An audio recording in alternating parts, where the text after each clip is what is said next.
مفتی شعیب اللہ خان صاحب کے بیانات کے لیے مفتی صاحب کے آفیشیل چینل کو سبسکرائب کریں اور زیادہ سے زیادہ شیئر کریں۔ بسم اللہ الرحمن الرحیم، الحمد للہ رب العالمین، والصلاة والسلام علی سید الانبیاء واشرف المرسلین وعلی آلہ وصحبہ اجمعین، اما بعد، فقد قال اللہ تبارک و تعالی فاستبقوا الخیرات الی اللہ مرجعکم جميعا۔ قرآن پاک میں اللہ کا ارشاد ہے فاستبقوا الخیرات۔ استباق کا لفظ طلبہ بہت اچھی طرح جانتے ہیں۔ مسابقہ، استباق یعنی ایک دوسرے کا مقابلہ، علم میں، عمل میں، کسی اور چیز میں جو مقابلہ ہوتا ہے اس کو مسابقہ کہتے ہیں۔ مسابقہ فی القرآن، مسابقہ فی تلاوت القرآن، مسابقہ فی النحو، مسابقہ فی الصرف، مسابقہ فی التفسیر، مسابقہ فی التقریر، یہ سب طلبہ جانتے ہیں، بہت مانوس لفظ ہے۔ اسی مسابقے سے استباق بھی ہے، معنی اس کا بھی وہی ہے، ایک دوسرے سے آگے بڑھنا۔ اللہ تعالیٰ نے قرآن مجید کی اس آیت کے اندر فرمایا ہے فاستبقوا الخیرات، نیکی اور بھلائی اور خیر کے کاموں میں ایک دوسرے سے آگے بڑھنے کی کوشش کرو۔ اس میں اللہ نے مسابقے کا حکم دیا ہے۔ دنیا میں لوگ مختلف قسم کے مسابقے کرتے ہیں، اور قرآن نے ہم کو اس بات کا حکم دیا ہے کہ نیکی اور تقوی اور بھلائی کے کاموں میں مسابقہ کرو۔ اس حکم کے مطابق ہم پر لازم ہو جاتا ہے، اس لیے کہ امر کا صیغہ ہے، فاستبقوا امر کا صیغہ ہے۔ امر کے صیغے کی وجہ سے ہم پر یہ لازم ہو جاتا ہے کہ ہم جو نیکیاں اور عبادت اور اچھائیاں کرتے ہیں اس میں ایک دوسرے سے مسابقہ کرنے کی بھی کوشش کریں، استباق کی کوشش کریں۔ استباق یہ ہے کہ ہم دیکھ رہے ہوں کہ بھائی میرا ایک ساتھی ہے، 5 وقتہ نماز بڑی پابندی سے کرتا ہے، میں اس میں پیچھے رہ جاتا ہوں، تو مجھے مسابقہ کرنا چاہیے کہ میں اپنے ساتھی سے آگے بڑھ جاؤں۔ جیسے آپ تعلیم کے اندر ایک طالب علم کو اگر دیکھتے ہیں کہ وہ میرے سے اچھا پڑھ رہا ہے، میرے سے اچھے نمبرات لا رہا ہے، اس کا گریڈ زیادہ ہے، تو آپ یہ چاہتے ہیں اور آپ کو چاہنا بھی چاہیے کہ میں اس سے آگے بڑھوں اور اس سے بھی زیادہ اچھے نمبرات پر کامیاب ہو جاؤں۔ اللہ تعالیٰ اسی کو کہہ رہے ہیں کہ نیکی کے کاموں میں استباق اور مسابقہ کرو۔ اگر تم دیکھ رہے ہو کہ تمہارے ساتھی تمہارے سے آگے جا رہے ہیں نیکی کے کاموں میں، بھلائی کے کاموں میں، تقوی کے کاموں میں، نماز میں، تعلیم میں، تعلم میں، یہ سب نیکی کے کام ہیں۔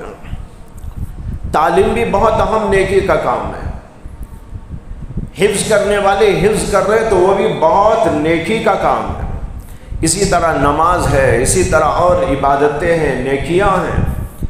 ان تمام چیزوں کے اندر اللہ کا حکم ہے مسابقہ کرو، ایک دوسرے سے آگے بڑھو۔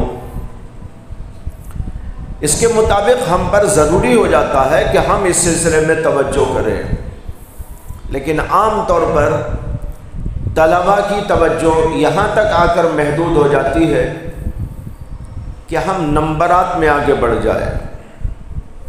اگرچہ وہ بھی ہونا چاہیے، لیکن نگاہ آ کر یہاں رک جاتی ہے، اور اس سے آگے یہ ہے کہ تم ہر اچھائی کے کام میں آگے بڑھو۔ نماز کو دیکھ کر آگے بڑھو، کسی کی تلاوت کو دیکھ کر آگے بڑھو، کسی کے ذکر کو دیکھ کر اس سے آگے بڑھو، کسی کے تقوی کو دیکھ کر آگے بڑھو، اور کسی کے جو ہے اخلاق کو دیکھ کر آگے بڑھو کہ بھئی وہ کتنا با اخلاق ہے، اس کے اندر کتنی تمیز ہے، کتنی لیاقت ہے، کتنی صلاحیت ہے۔ میرے اندر بھی یہ سب آ جانا چاہیے، بلکہ مجھے اس سے آگے بڑھ جانا چاہیے۔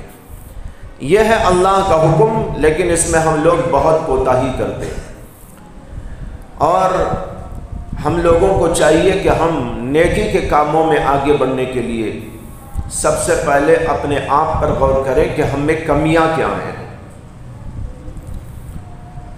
نماز میں، نماز کے خشوع اور خضوع میں، نماز کی سنتوں اور آداب میں، ظاہری آداب میں، باطنی آداب میں۔ نماز صرف ظاہری ڈھانچے کا نام نہیں ہے، نماز اس کے ساتھ کچھ باطنی آداب بھی رکھتا ہے، اخلاص ہے، خشوع ہے، خضوع ہے، اور پھر اس کے اندر ترقی کرتے کرتے آدمی کہاں سے کہاں تک پہنچ جاتا ہے۔ ایک آدمی وہ ہے جو اپنے ظاہری جسم سے نماز پڑھتا ہے، ایک آدمی وہ ہے جو اپنے دل سے نماز پڑھتا ہے، ایک آدمی وہ ہے جو اس سے آگے بڑھ کر روح سے نماز پڑھتا ہے۔ جب وہ سجدہ کرتا ہے تو صرف اس کا جسم سجدے میں نہیں جاتا، اس کی روح بھی اس کے ساتھ آ جاتی ہے۔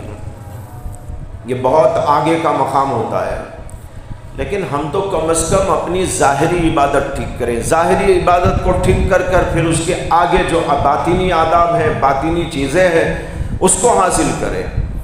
ہم لوگ اکتفا کر کے بیٹھ گئے، بھائی ہم تو نماز پڑھ رہے ہیں، ہم تو ذکر کر رہے ہیں، ہم تو تلاوت کر رہے ہیں، ہم تو فلاں کام کر رہے ہیں، اچھا کر رہے ہیں کہ برا کر رہے ہیں، گھٹیا کر رہے ہیں کہ عمدہ کر رہے ہیں، اس کی فکر کے بغیر ہم کچھ کام کر لیتے ہیں۔ بلکہ عموماً صورتحال یہ ہے کہ ہم لوگ اکتفا کر بیٹھے ہیں، جو کام ہو رہا ہے وہ بھی بہت الٹا سیدھا جو کر رہے ہیں ہم سمجھ رہے ہیں ہم بہت کر رہے ہیں، جبکہ اکابر کا حال یہ تھا کہ وہ بہت کرنے کے باوجود بھی ہمیشہ پریشان رہتے تھے۔ میری نماز کا کیا ہوگا، میری تلاوت کا کیا ہوگا، میرے فلاں کام کا کیا ہوگا، ہر وقت پریشان رہتے تھے۔ اس لیے پریشان رہتے تھے کہ پتہ نہیں قبول بھی ہوگی کہ نہ ہوگی، اس کے اندر باطنی کیفیت رہی کہ نہ رہی، اس کے اندر خشوع خضوع رہا کہ نہ رہا، صرف جسم ہی نہیں نماز پڑھا، باطن بھی پڑھا کہ نہیں پڑھا، میری روح بھی میرے ساتھ شامل ہو گئی تھی یا نہیں ہوئی تھی۔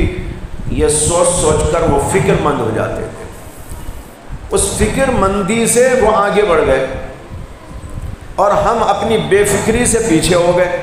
جو طالب علم بے فکرہ ہوتا ہے وہ کبھی آگے نہیں بڑھتا، وہ الٹی سیدھی تعلیم پر اکتفا کر کے بیٹھ جاتا ہے، اسے عبارت حل نہیں ہوتی پھر بھی خوش ہے، نمبر کم لے رہا ہے تو بھی خوش ہے، اس کا کھانے میں، اس کے پینے میں کچھ فرق نہیں۔ اسی طرح دین کے کاموں کا حال بھی یہی ہے کہ بعض لوگ اپنی گھٹیا نماز پر کفایت کر بیٹھے ہیں، اپنے گھٹیا ذکر پر خاموش ہو گئے ہیں، بلکہ خوش ہو گئے ہیں، ہم نے تو بہت کر لیا، 15 منٹ ہم نے ذکر کیا تو ہم نے تو بہت کر لیا، ہم نے خالی زبان سے ذکر کر لیا تو ہم نے بہت کر لیا۔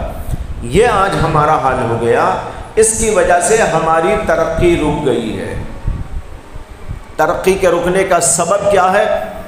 یہ بات یاد رکھو سب، ہم دین میں جو آگے نہیں بڑھ رہے، مشائخ جہاں پہنچے وہاں نہیں پہنچ رہے، ہمارے اکابر جہاں تک پہنچے تھے وہاں نہیں پہنچ رہے، قاسم نانوتوی کہاں پہنچے، انور شاہ کشمیری کہاں پہنچے، مولانا شیخ الہند کہاں پہنچے، مولانا حسین احمد مدنی کہاں پہنچے، مولانا اشرف علی تھانوی کہاں پہنچے، اور قریب میں مولانا مسیح اللہ خان صاحب کہاں پہنچے، حضرت مولانا شاہ ابرار الحق صاحب کہاں تک پہنچے، مفتی محمد شفیع صاحب کہاں پہنچے، اور آج ہم لوگوں کا حال یہ ہے کہ ہم تو ان کی دھول کے برابر بھی نہیں۔ تو ہم سب کو فکر پیدا ہونا چاہیے کہ نہیں ہونا چاہیے کہ بھئی ہم یہ تنکا لے کر خوش کیوں ہو گئے، ہم دھول پر کیوں خوش ہو گئے، ہمارے اندر یہ آگے بڑھنے کی فطرت کیوں نہیں آ رہی ہے، یہ جذبہ کیوں نہیں آ رہا ہے، وہاں تک ہم پہنچنے کے لیے کوششیں کیوں نہیں کر رہے ہیں۔ حضرت تھانوی رحمۃ اللہ علیہ فرماتے تھے کہ نبوت کا دروازہ تو بند ہو گیا، اب کوئی نبی نہیں آئے گا، لیکن ولایت کا دروازہ بند نہیں ہوا، ولایت کا دروازہ کھلا ہوا ہے۔ آپ میں سے جتنے یہاں بیٹھے ہیں سب کے سب اللہ کے ولی بن سکتے ہیں۔ یہاں بیٹھا ہوا ہر فرد اللہ کا لاڈلا، محبوب، پاکیزہ، مقرب بندہ بن سکتا ہے۔ اسے کہ دروازہ تو آج بھی کھلا ہوا ہے۔ قاسم نانوتوی آج بھی بن سکتا ہے، اشرف علی تھانوی کوئی بننا چاہے بن سکتا ہے، مفتی شفیع صاحب کوئی بننا چاہے تو بن سکتا ہے، مولانا مسیح اللہ کوئی بننا چاہے تو بن سکتا ہے۔ یہ دروازہ اللہ نے بند نہیں کیا ہے، کھلا رہے گا۔ جو کرتے ہیں وہ پہنچتے بھی۔ لہذا بتانا چاہتا ہوں کہ ہمیں تھوڑی سی بات پر کفایت کر کے خوش ہو کر نہیں بیٹھنا ہے، بلکہ ہر وقت ترقی کی فکر کرنا ہے۔ مجھے ایک لطیف سی بات یاد آ گئی، وہ یہ ہے کہ حضرت مولانا رشید احمد گنگوہی رحمۃ اللہ علیہ نے ایک بار قسم کھا کر ایک بات فرمائی۔ ایک مجلس تھی، نجی مجلس تھی، کچھ خاص احباب تھے، تو کوئی خاص کیفیت ان پر ایسی طاری ہوئی کہ انہوں نے قسم کھا کر کہا، خدا کی قسم کھا کر کہتا ہوں میں تو کچھ بھی نہیں، میں تو کچھ بھی نہیں۔ خیر بات آئی اور گئی۔ کسی نے حضرت مولانا اشرف علی تھانوی رحمۃ اللہ علیہ سے سوال کیا کہ حضرت ایک سوال پیدا ہو گیا ہے ذہنوں میں کہ مولانا رشید احمد گنگوہی نے قسمیہ جملوں کے ساتھ یہ بات کہی، میں کچھ نہیں ہوں، میں کچھ نہیں ہوں۔ اب سوال یہ پیدا ہو رہا ہے کہ ہم تو ان کو دیکھ رہے ہیں کہ وہ تو بہت کچھ ہے، ان کا علم، ان کا تقوی، ان کی عبادت، ان کی ریاضت، یہ تو کھلی ہوئی بات ہے، مشاہدہ ہے۔ اتنا بڑا علم کہ اس زمانے میں اتنا بڑا عالم نہیں تھا، حدیث کا، فقہ کا اتنا زبردست ماہر، فقیہ النفس۔ حضرت مولانا انور شاہ کشمیری فرماتے تھے کہ مولانا رشید احمد گنگوہی علامہ شامی سے بھی بڑے فقیہ ہیں، ان کا زمانہ قریب قریب ہی ہے۔ علامہ شامی جن کی شامی کتاب ہے، ان کے بارے میں کہتے تھے کہ علامہ شامی سے بھی بڑے فقیہ مولانا رشید احمد گنگوہی ہیں۔ تو اتنے بڑے آدمی، حدیث کے بھی بڑے عجیب ماہر، حدیث کے رموز اور اسرار کو جاننے والے شاید ہی اس زمانے میں کوئی اور ہو۔ ایسے دقیق سوالات ان سے کرنے والوں نے کیے اور ان کا جواب انہوں نے چٹکیوں میں دے دیا۔ بتایا رہا ہوں کہ کسی نے سوال کر لیا حضرت مولانا رشید احمد گنگوہی، یہ ان کے بارے میں مولانا اشرف علی تھانوی سے، کہ حضرت یہ بات سمجھ میں نہیں آ رہی ہے کہ وہ قسم کھا کر کہتے ہیں میں کچھ نہیں، میں کچھ نہیں، میں کچھ نہیں۔ اب اگر ہم ان کو سچا مانیں تو یہ بھی ماننا پڑے گا واقعی وہ کچھ نہیں، جیسے کہ قسم کھا کے بول رہے ہیں۔ اب ان کی بات سچی ہے، وہ قسم میں سچے ہیں، تو پھر ان کو ہم عالم کیوں مانے، فقیہ کیوں مانے، محدث کیوں مانے؟ وہ تو خود کہہ رہے ہیں کچھ نہیں، وہ کچھ نہیں کو ہم سب کچھ کیوں مان لیں؟ یا نہیں، اگر ان کو ہم کہیں کہ نہیں وہ بہت کچھ ہیں تو پھر ان کو جھوٹا ماننا پڑے گا۔ اگر سچے ہیں تو یہ ماننا ہے کہ وہ کچھ نہیں، اور اگر وہ کچھ ہیں تو یہ کہنا پڑے گا کہ وہ اپنی قسم میں جھوٹے ہیں۔ وہ جھوٹی قسم، وہ بھی اللہ کا نام لے کر کھانے والا، یا پھر اشکال ہو جاتا ہے۔ یہ سوال تھا مولانا اشرف علی تھانوی رحمۃ اللہ علیہ سے کسی نے پوچھا، تو حضرت نے بڑا اچھا جواب دیا اس کا۔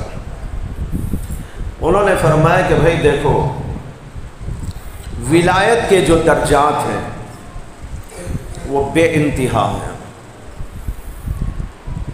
وہ جس درجے پر بھی تھے ان کی نگاہ اس سے اگلے درجوں پر تھی۔ وہ نیچے نہیں دیکھ رہے تھے، وہ اوپر دیکھ رہے تھے۔ اتنے درجات ہیں، اتنے درجات کے اعتبار سے میں تو کچھ بھی نہیں ہوں، اتنے درجات ابھی پار کرنا ہے، بے نہایت درجات، اتنے درجات کو چھوڑ کر میں یہاں کھڑا ہوا ہوں۔ اس کو دیکھ کر وہ کہتے تھے خدا کی قسم میں تو کچھ نہیں، اور ہم جو دیکھ رہے ہیں وہ نیچے کے درجے دیکھ رہے ہیں۔ مولانا اتنے درجے چڑھ کے کھڑے ہوئے ہیں، اس لیے ہم کو معلوم ہو رہا بہت اونچے ہیں وہ، علم میں، تقوی میں، فلاں میں، فلاں میں، ولایت میں، یہ ان کے درجات ہم کو جو نظر آ رہے ہیں وہ ہم دیکھ کر بول رہے ہیں کہ یہ بہت اونچے درجے پر ہیں۔ وہ نیچے نہیں دیکھ رہے، وہ اوپر دیکھ رہے ہیں۔ جب اوپر کے درجات کو دیکھ رہے ہیں اتنے سارے باقی ہیں، تو اس پر وہ قسم کھا کر کہہ رہے ہیں کہ میں تو کچھ نہیں ہوں بھائی، اتنا سارا ابھی کام میرا باقی ہے۔ تو حضرت نے کہا کہ ان کی نگاہ اوپر تھی، اس لیے انہوں نے کہا میں کچھ نہیں، اور ہم نیچے کے درجات دیکھتے ہیں، وہ کہتے ہیں کہ وہ بہت کچھ ہے۔ دونوں باتیں سچی ہیں۔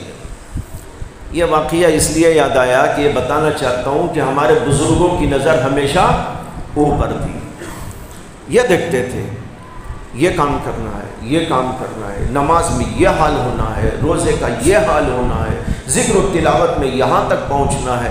جب وہ اوپر کے درجات کو دیکھتے تھے تو اپنے بارے میں قیاس کرتے تھے کہ ہم تو کچھ نہیں ہیں۔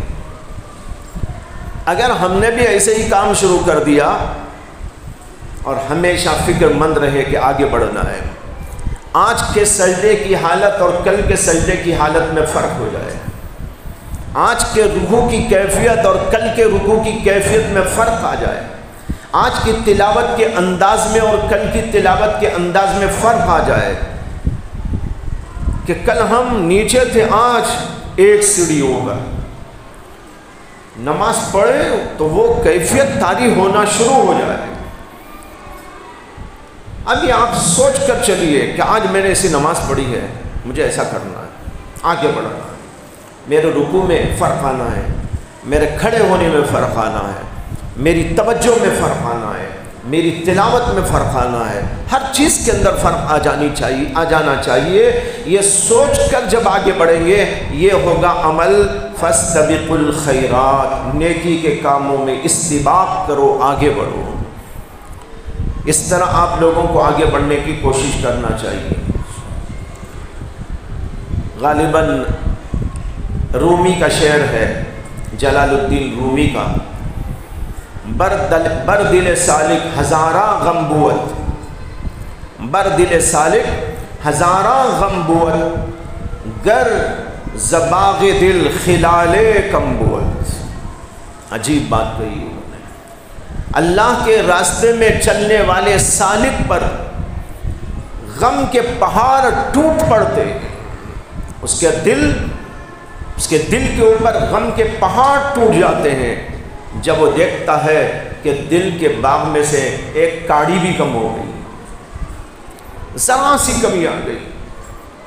آج نماز کی کیفیت میں فرق آ گیا، تلاوت میں تھوڑا فرق آ گیا، ذکر آج نہیں ہوا، فلاں کام آج نہیں ہوا، اس کا دل تو پہاڑ جیسا غم محسوس کرتا ہے، اس کا دل ٹوٹ جاتا ہے۔ وہ کہتا ہے اللہ اکبر، کیا ہو گیا، کیا مصیبت آ گئی کہ آج میرا یہ کام چھوٹ گیا۔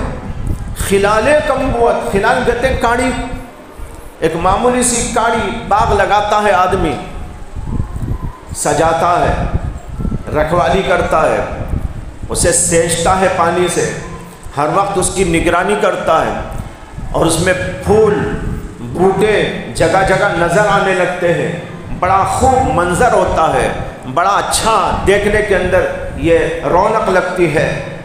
اگر اس میں کوئی جانور آ کر مثال کے طور پر منہ مارے اور وہاں سے کچھ پھول وغیرہ کاٹ کے توڑ کے بھاگ جائے،